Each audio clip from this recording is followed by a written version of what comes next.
ውድ ዩቲዩብ ቻናል ተከታዮቼ እንድትቆያችሁ እኔ ወንድማችሁ በጣም ደህና ነኝ። ዛሬም እንደተለመደው በየቀኑ በተለያዩ ድሮፖች መረጃ ለእናንተ እንደማደርስላችሁ ሁሉ አሁንም አዳዲስና በጣም ወሳኝ የሆኑ መረጃዎችን ይዤ ወደ እናንተ መጥቻለሁ።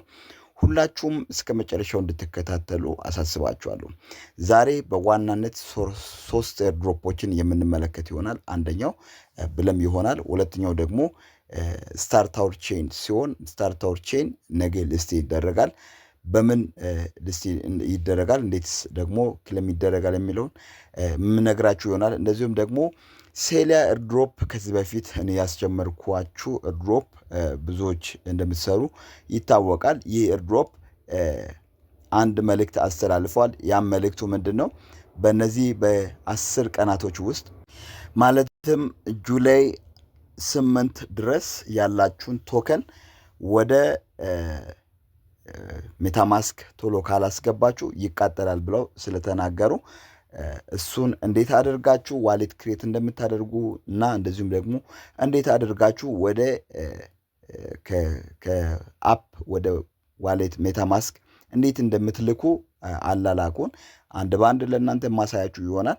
ስለዚህ ሁላችሁም እስከ መጨረሻው ይህንን ቪዲዮ እንድትከታተሉ አሳስባችኋለሁ። አስቀድማችሁ ይህንን ቪዲዮ ላይክ አድርጉ።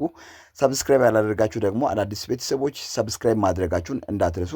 እንደዚሁም ደግሞ የተለያዩ የአፕ ሊንኮችን አስቀምጫለሁ ከዚህ ቪዲዮ ስር ዲስክሪፕሽን ላይ ለእናንተ ስላስቀመጥኩላችሁ ገብታችሁ ሁላችሁ መስራት ትችላላችሁ። በጣም ቀላልና ሲምፕል ነው። ከዚህ ቪዲዮ ስር ዲስክሪፕሽን ላይ ማለት ይችን ሞር የምትለዋን ስትነኩ ከዚህ ወደ ታች ሌላ ደግሞ ሞር የምትላለች እሷን ነክታችሁ የተለያዩ ምርጥ ሊንኮችን አስቀምጫለሁ። በተለይም ሚፓስ እዚህ ጋር አቶሽ ኤሪያ እንደዚሁም ደግሞ ዩኒች ዩኒች እንድትሰሩ በደንብ ሪኮማንድ አደርጋችኋለሁ። ምክንያቱም በዚህ ሰዓት ፕሪማርኬት ላይ 0.5 አካባቢ ነው አንዱ የሚሸጠው። እንደተናገሩት ከሆነ ቀጥታ እንትን ነው የሚሰጠው ማለትም ቶከን ነው የሚሰጠው ተብሎ ስለተነገረ ነው። ለዚህም ደግሞ ኢንተርሊንክም እንድትሰሩ ሪኮማንድ አደርጋችኋለሁ። ይህም ደግሞ ፖይንት ሳይሆን ቶከን ነው የሚሰጠው። ስለሱም በሰፊው መረጃ እያደረስኩ እገኛለሁ። ይህንን ሊንኮችን መጠቀማችሁን እንዳትረሱ። ወደ ብለም ቀጥታ ስገባ ብለም ነገ ከቀኑ 10 ሰዓት አካባቢ ከዚህ በፊት በቦት ላይ ሊስት እንደሚያደርግ ማለትም ትሬዲንግ ቦት ላይ ሊስት እንደሚያደርግ ተናግረው ነበር። ዛሬ ግን አዲስ ነገር ምንድነው? ቢትጌት እንዳሳወቁት ከሆነ በቢትጌትም ሊስት ይደረጋል። እሱም ምንድነው? ገብታችሁ ቼክ ማድረግ ትችላላችሁ።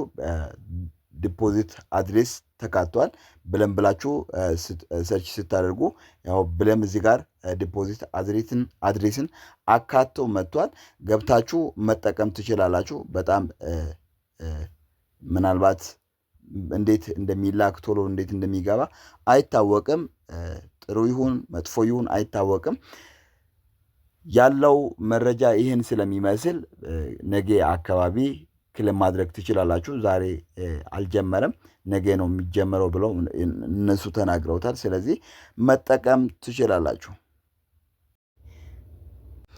ስታር ታወር ቼን ጁን 27 ማለትም ነገ ከቀኑ 10 ሰዓት አካባቢ ሊስት ይደረጋል። ሊስት የሚደረገውም በአንድ ኤክስቼንጅ ነው። እሱም ቢትማርት ኤክስቼንጅ ይባላል። በትዊተር ላይ እንደተናገሩት ከሆነ ነገ ማለትም ከቀኑ 10 ሰዓት ላይ ሊስት ይደረጋል። ዛሬ ደግሞ ጁን 26 ላይ ከቀኑ 10 ሰዓት ጀምሮ ክሌም ማድረግ ማለትም ዲፖዚት ማድረግ ትችላላችሁ። ወደ ኤክስቼንጁ መላክ ትችላላችሁ።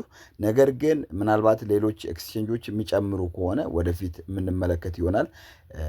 አስቀድማችሁ ግን በቢትማርት ዊዝድራል ማድረግ ትችላላችሁ። ግን ከዛ በኋላ ምን እንደሚፈጠር ምንም የተናገሩት ነገር ስለሌለ እናንተ ቬሪፋይ ያደረጋችሁ ካላችሁ መላክ ትችላላችሁ። ቬሪፋይ ያላደረጋችሁ ካላችሁ ደግሞ ሌላ አማራጭ ካለ እንመለከታለን። እስከዚያው ቶሎ አውርዳችሁ ቬሪፋይ ማድረግ ትችላላችሁ። በአንድ ኤክስቼንጅ ብቻ ነው። ምን እንዳሰቡት አይታወቅም። ምንም የተናገሩት ነገር የለም። ተጨማሪ ምን እንደሚሆን ምንም የተናገሩት ነገር የለም። ምናልባት በራሳቸው ዋሌት ላይ አዲስ ነገር ካመጡም እንመለከታለን ማለት ነው። ይህን ይመስላል። እሺ ሴሊያ የምትሰሩ ሴሊያ አዲስ ነገር አምጥቷል። እሱም ምንድን ነው? እስከ ጁላይ 8 ድረስ ያላችሁን ቶከን ወደ ሜታማስክ የማትልኩ ከሆነ የእናንተ ኤክስፓየርድ እንደሚያደርግ ነው የተናገረው። እሱንም በዚህ ሳምንት ነው የተናገረው። ስለዚህ ቢያንስ ከ10 ቀናት በላይ ስላለ እንዴት አድርጋችሁ እንደምትልኩ ለእናንተ አንድ ባንድ አሳያችኋለሁ። በዛሬው ቪዲዮ እንዴት ሜታማስክ ውስጥ ዋሌት ክሬት እንደምታደርጉ አሳያችኋለሁ። በሚቀጥለው ደግሞ እንዴት ወደዚህ ትራንስፌር እንደምታደርጉ አንድ ባንድ አሳያችኋለሁ። ከዛም በኋላ ሊስት ሲደረግ እስከሚሸጥ ድረስ እዚህ ሜታማስክ ውስጥ ይቀመጣል ማለት ነው። ስለዚህ አሁን ዋሌት ክሬት እናደርጋለን። ዋሌት ክሬት አደራረጉን በደንብ ማየትና እኔ እንደማደርገው አድርጋችሁ መስራት አለባችሁ። ከላይ ያለችውን ቀስት ነክተን ከኢቴሪየም ወደ ቤንቢ እናስቀምጣለን። ይህን ቤንቢ እንጠቀማለን። እሱ ላይ ካደረግን በኋላ ወደኋላ እወጣና እዚህ ጋር ከታች ኢምፖርት የምትል አለች። ኢምፖርት የምትለዋን አንድ እሷን ነክታችሁ ወደ ውስጥ ትገባላችሁ። ኢምፖርት ካላችሁ በኋላ ከላይ ካስተም የሚል አለ። ካስተም ቶከን የሚል አለ።